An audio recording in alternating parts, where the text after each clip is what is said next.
Hello, and welcome to the first podcast in a series of podcasts discussing the basis of long-term and neurological problems caused by COVID-19. I'm your host, Jaden, and I'm joined by Adlih to talk about how COVID-19 gets in the body and travels to the brain. Hi, Adlih. Hi, Jaden. It's great to be here today. Could you give me a quick rundown of what topics we'll be covering today? Yeah, for sure. Today we'll be talking about how COVID-19 is transmitted, how the COVID-19 virus attaches to membrane receptor proteins and enters the cell, COVID-19 genome and RNA structure, how COVID-19 RNA and viral protein synthesis spreads COVID-19 throughout the body, and finally, how COVID-19 reaches the brain. I know that's a lot of topics, but we will get through them. Awesome. Sounds great. Should we get started? Yeah, let's do it. So I'll begin by talking about a topic many people are familiar with, which is how COVID-19 is transmitted. But before I do that, could you tell me a little about what you know about how COVID-19 is transmitted? Well, I know that COVID-19 is caused by the SARS-CoV-2 virus and spreads by respiratory droplets, which are released into the air when an infected individual coughs, sneezes, or talks. And an uninfected individual may breathe in these droplets, causing them to contract the virus. Yes, exactly. And to build on what you said, the virus can also enter the body through your eyes, nose, and mouth if you touch them with your hands contaminated with the virus. And finally, infection occurs when the virus reaches mucous membranes in the nose, mouth, or lungs. Yeah, so that's how the virus enters the body. Now, how does it enter cells once it's in the body?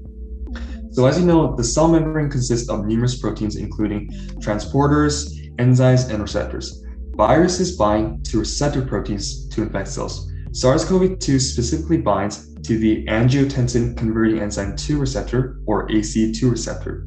And the virus has numerous spike proteins, which it uses to attach to the receptor protein. I see. Could you elaborate on how exactly the virus attaches to receptor proteins? Yeah, for sure. Bear with me now, as this is a very complicated process. When the spike protein binds to the ACE2 receptor, it is activated by an enzyme on the host cell called TM protease serine 2, or TMPRSS2, which enables the virus to enter the cell.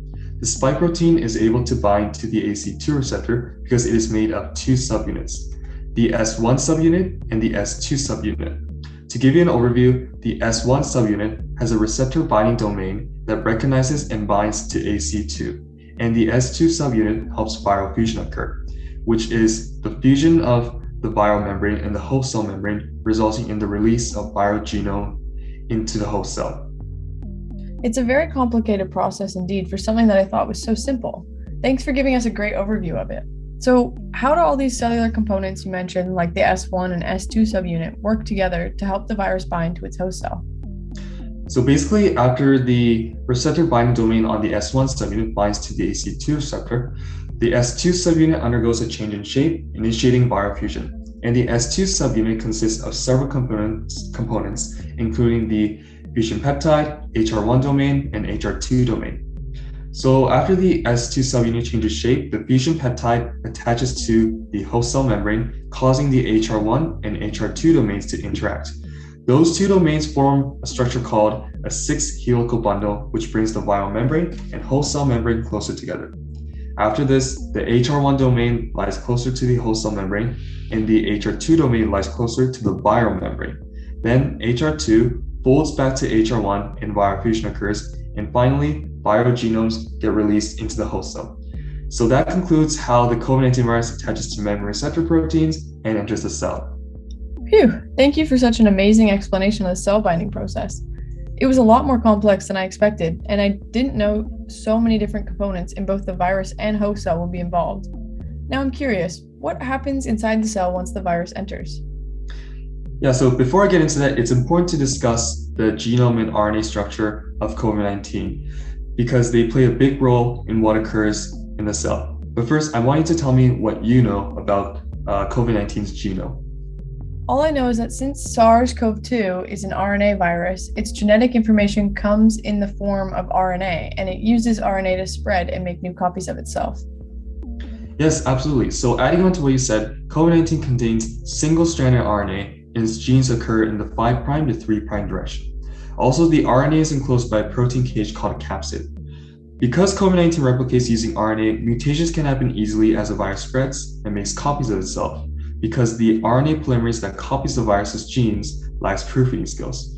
In other words, if mistakes are made while replicating COVID-19 RNA, there's a low chance they will be corrected and thus a mutation can occur, creating a different form of the virus.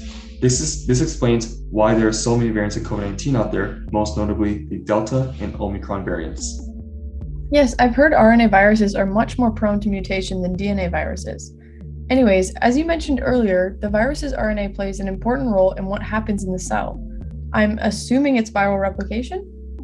Yes, that's correct. I'll now be moving on to my next topic, which is how COVID-19 viral RNA and viral protein synthesis spreads COVID-19 throughout the body. This is also a complicated process, like the virus binding to the host cell receptor protein. Are you ready?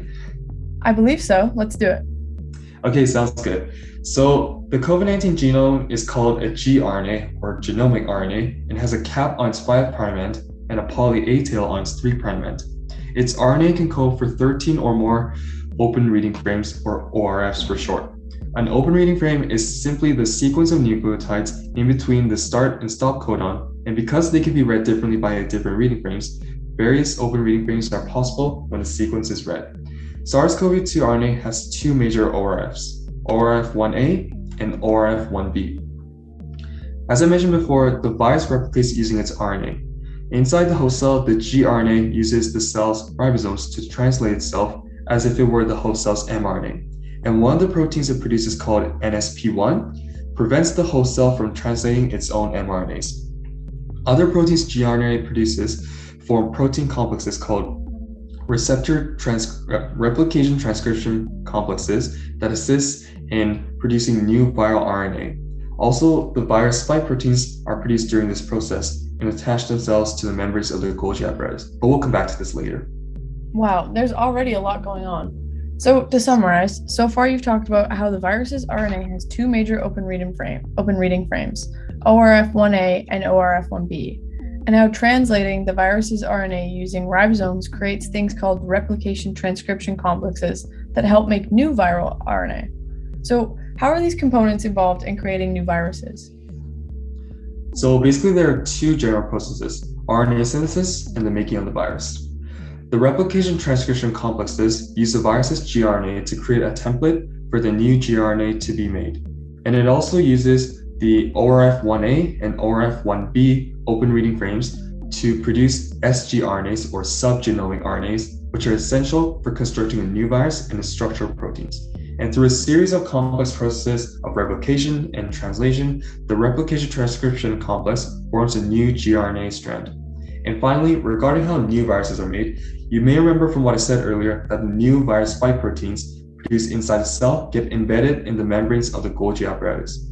A new virus is made when a section of the organelle's membrane containing spike proteins encloses on a piece of newly formed gRNA.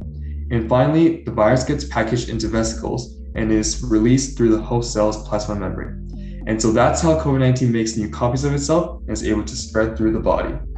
Thank you, Jaden. You covered a lot of information today. I certainly learned a lot about how COVID-19 gets into the body and replicates inside the cell. It was also interesting to hear about all the proteins and small components involved in these processes, which I've never heard of. Yes, it's definitely astounding just how many steps it takes for every process. To end this off, I'm just going to briefly talk about how COVID-19 reaches the brain, as it will sort of introduce us to our next few podcasts, which will talk about some of the neurological effects of COVID-19. Sure, sounds good. Please go ahead. Yeah, so a 2020 study found that COVID-19 is able to reach the nervous system and brain by crossing a structure called olfactory mucosa, which has a lot of ACE2 receptors on it. This structure has what's called a neuromucosal interface, which is where the nervous system and mucous structures meet. The virus can cross this interface and enter the nervous system and brain. The study also determined that COVID-19 tends to affect the central nervous system the most, such as the cerebellum and other regions. That officially concludes my presentation on this topic. Thank you so much for listening, Adlih. Thank you so much, Jaden. It was a pleasure making this podcast with you. Thanks, Adlih. So that concludes our podcast. We hope to see you in the next one, which will talk about specific COVID-related symptoms as a result of neurological effects.